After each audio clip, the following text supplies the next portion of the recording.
গল্পকথকে আবার সবাইকে স্বাগত।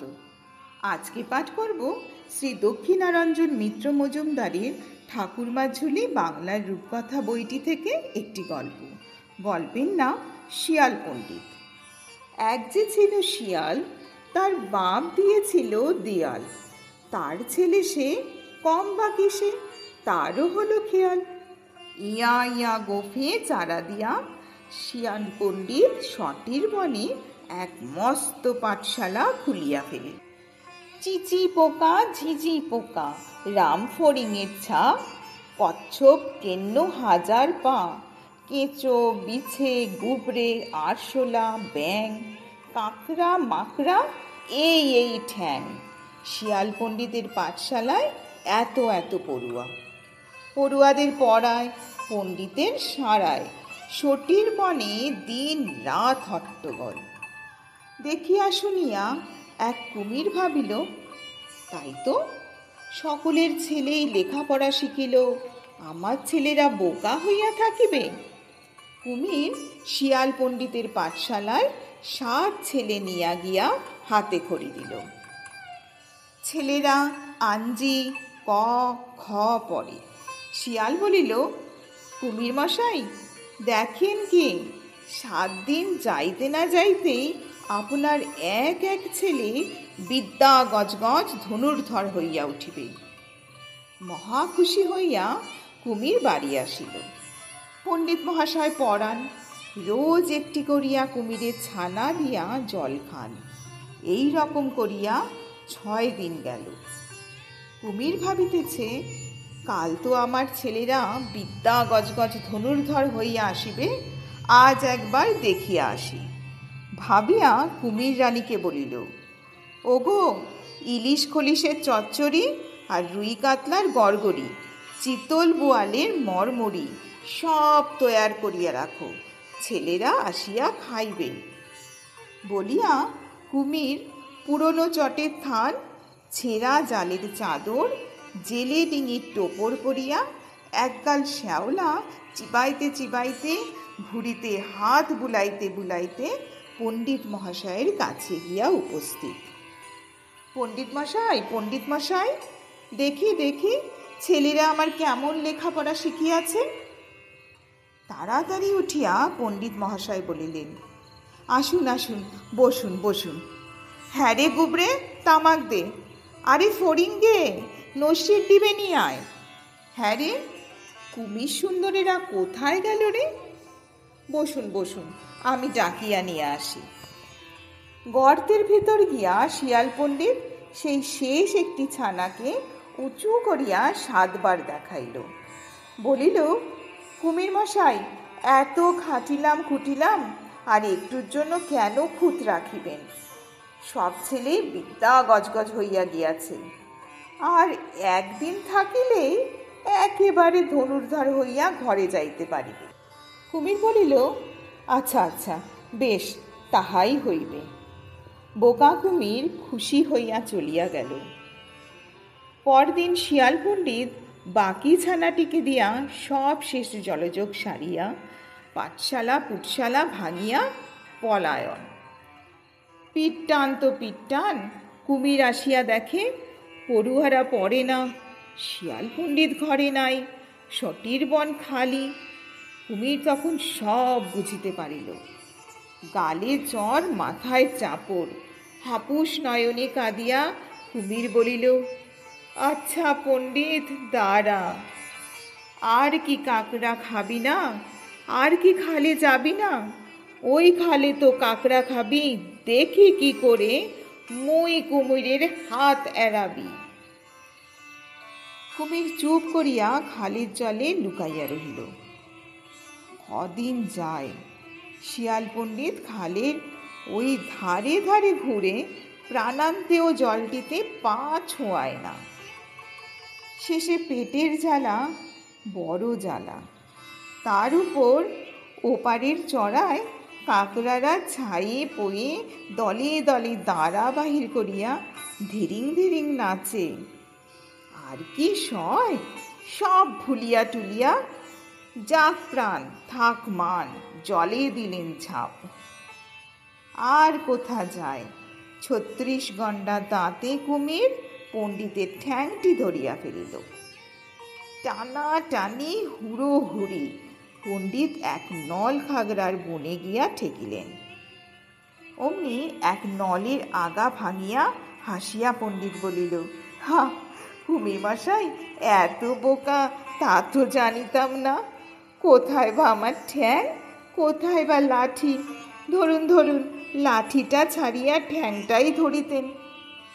কুমির ভাবিলেন, হ্যাঁ, লাঠি ধরিয়াছি। ধর ধর, ঠ্যাং ছাড়িয়া কুমির লাঠিটা কামড় দিল। নল ছাড়িয়া দিয়া পণ্ডিত 3 লাফে পার। কুমির মশাই, হুক্কা হুয়া, আবার পাঠশালা খুলিব, ছেলে পাঠাইও। আবার দিন যায়, শিয়ালের আর লেজটিতেও কুমিরের পা দিতে পারে না। শেষে একদিন মনে মনে অনেক যুক্তি বুদ্ধি আঁটিয়া শটান লেজ, রোদ মুখ হাঁ, ঢেঁকি অবতার হইয়া কুমির খালের চড়ায় হাত পা ছড়াইয়া একেবারে মরিয়া পড়িয়া রহিল। শিয়াল পণ্ডিত সেই পথে যায়, দেখিল, বস, কুমির তো মরিয়াছে, যাই শিয়ালিকে নিমন্ত্রণটা দিয়ে আসি। কিন্তু পণ্ডিতের মনে মনে সন্দেহ, গোফে 3 চারা দিয়া দাঁত মুখ চাটিয়া চুটিয়া বলিতেছে, আহা, বড় সাধু লোক ছিল গো, কি হয়েছিল গো, কি করে গেল গো? আচ্ছা, লোকটা যে মরিল তার লক্ষণ কি? কান নড়বে পটাপট, লেজ পড়বে চটাচট, তবে তো মরা। এ ব্যাটা এখনো তবে মরেনি। কুমির ভাবিল, কথা বুঝি সত্যি। কান নাই, তবুও কুমির মাথা ঘুরাইয়া কান নাড়ে, চট চট চট লেজ আছাড়ে। দূরে ছিল কতগুলো রাখাল। ওরে, ওই সে কুমির ডাঙায় এলো, যে ব্যাটা সেদিন বাছুর খেলো। কাস্তে লাঠি ইট পাটকেল ধারাধার করে হই হই রই রই করিয়া আসিয়া রাখালের দল কুমিরের পিছনে লাগিয়া গেল। শিয়াল পণ্ডিত 3 ছুটে চম্পট। হুক্কা হুয়া, কুমির মশাই নমস্কার, এবার পালাই। অনেক দূরে আসিয়া শিয়াল পণ্ডিত এক বেগুনের ক্ষেতে ঢুকিলেন। ক্ষুধায় পেটটি আনচান, মনের সুখে বেগুন খান। খেতে খেতে হঠাৎ কখন নাকে ফুটল কাঁটা। হ্যাচ হ্যাচ হ্যাচ, ফ্যাচ ফ্যাচ ফ্যাচ, কিছুতেই কিছু না, রক্তে ভেসে গেল গাটা। শেষে কাবু জাবু হইয়া শিয়াল নাপিতের বাড়ি গেলেন। নরসুন্দর, নরের সুন্দর, ঘরে আছো হে? বাইরে একটু এসো রে ভাই, নরুন খানা নে। নাপিত বড় ভালো মানুষ ছিল। নরুন লইয়া আসিয়া বলিল, কে ভাই? শিয়াল পণ্ডিত? তাই তো। এ কি, আহা, নাকটা তো গিয়াছে। 2 ফোঁটা চোখের জল ফেলিয়া ফুপিয়া ফুপিয়া শিয়াল বলিল, ওই তো দুঃখে কাঁদি রে ভাই, মন কি আমার আছে? তুমি ছাড়া আর গতি নাই, এলাম তোমার কাছে। নাপিত বড় দয়াল, মন গলিল, বলিল, বসো বসো, কাঁটা খুলিয়া দিতেছি। একে হলো আর, শিয়ালের নাক কাটা গেল, কাঁটা করতে বার। ওয়া ওয়া, হুয়া হুয়া, ক্যা ক্যা। ওরে হতভাগা পাজি পাষণ্ডে নাপতে, দেখ তো কি করেছিস। দে বেটা, আগে আমার নাক জুড়িয়া দে, নইলে তোকে দেখাচ্ছি। ভালো মানুষ নাপিত ভয়ে থতমত, বলিল, দাদা, বড় চুক হইয়া গিয়াছে, মাফ করো ভাই, নইলে গরিব প্রাণে মারা যায়। শিয়াল বলিল, আচ্ছা যা, যা হইবার তা তো হইল, তবে তোর নরুনখানা আমাকে দে, তোকে ছাড়িয়া দিতেছি। কি করে নাপিত শিয়ালকে নরুনখানা দিল। নরুন পাইয়া শিয়াল বলিল, আচ্ছা তবে আসি। শিয়াল এক কুমোরের বাড়ির সামনে দিয়া যায়। দেখিয়া কুমোর বলিল, কে হে বট ভাই, কে যাচ্ছ? মুখে ওটা কি? শিয়াল বলিল, কুমোর ভাই নাকি? ও, একটা নরুন নিয়া যাচ্ছি। কুমোরেরও একটা নরুনের বড় দরকার। বলিল, তা ভাই দেখি দেখি তোমার নরুনটা কেমন। পরখ করিতে করিতে নরুনটা মট করিয়া ভাঙিয়া গেল। কুমোর বলিল, আহা। চটিয়া উঠিয়া শিয়াল বলিল, আজ্ঞে কুমোরের পো, সেটি হবে না, ভালো চাও তো আমার নরুনটি জোগাইয়া দাও। সে গায়ে কামান নাই। নিরুপায় হইয়া কুমোর বলিল, এখন কি করি ভাই, মাফ না করিলে যে গরিব মারা যায়। শিয়াল বলিল, তবে একটা হাড়ি দাও। কুমোর একটা হাড়ি দিয়া হাঁপ ছাড়িয়া বাঁচিল। হাড়ি লইয়া শিয়াল আবার চলিতে লাগিল। এক বিয়ের বর যায়। বোম পটকা, আতশবাজি ছুড়িতে ছুড়িতে সকলে চলিয়াছে। অন্ধকারে কে জানে একটা পটকা ছুটিয়া গিয়া শিয়ালের হাড়িতে পড়িল। হাড়িটি ফাটিয়া গেল। দুই চোখ ঘুরাইয়া আসিয়া শিয়াল বলিল, কে হে বাবু বড়, তুমি বর যাচ্ছ, বাজি পোড়াবার জায়গা পাও নাই, ভালো যাও আমার হাড়িটি দাও। বর ভ্যাবাচাকা খাইয়া গেল। সকলে বলিল, মাফ করো ভাই, মাফ করো ভাই, নইলে আমরা সব মারা যাই।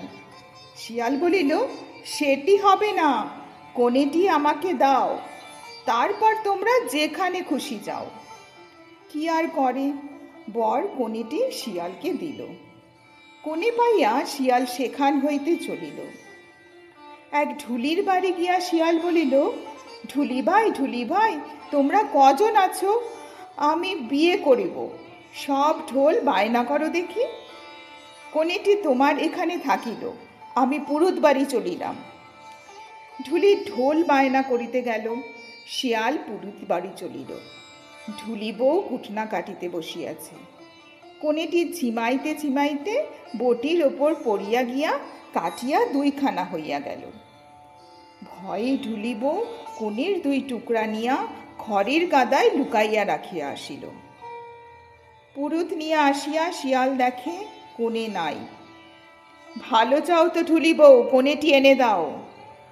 ভয়ে ঢুলি বউ ঘরে উঠিয়া বলে, ও মা, কি হবে গো? শিয়াল বলিল, সেসব কথা থাক, ঢুলির ঢোলটি দাও তো ছাড়িয়া দিচ্ছি। ঢুলি বই ভাবল, বাঁচিলাম। তাড়াতাড়ি ঢোলটি আনিয়া দিয়া ঘরে গিয়া দুয়ার দিল। ঢোল নিয়া গিয়া শিয়াল এক তাল গাছের উপর উঠিয়া বাজায় আর গায়, টাক দুমা দুম দুম, বেগুন খেতে ফুটলো কাটা, টাক দুমা দুম দুম, কাঁটা খুলতে কাটলো নাক, টাক দুমা দুম দুম, নাকুর বদল নরুন পেলাম, টাক দুমা দুম দুম, নরুন দিয়ে হাড়ি পেলাম, টাক দুমা দুম দুম, হাড়ির বদল কোণে পেলাম, টাক দুমা দুম দুম, কোণে গিয়ে ঢোল পেয়েছি, টাক দুমা দুম দুম, ডাগুম ডাগুম ডুগডুমা ডুম ডুমডুমা ডুম ডুম। মনের আনন্দে শিয়াল যেই নাচিয়া উঠিয়াছে, অমনি পা হড়কাইয়া গিয়া বাহ। শিয়াল পল্লীতে গল্প এখানেই শেষ হলো। আবার আসবো পরবর্তী একটি গল্প নিয়ে, তাই সঙ্গে থাকার অনুরোধ রইল।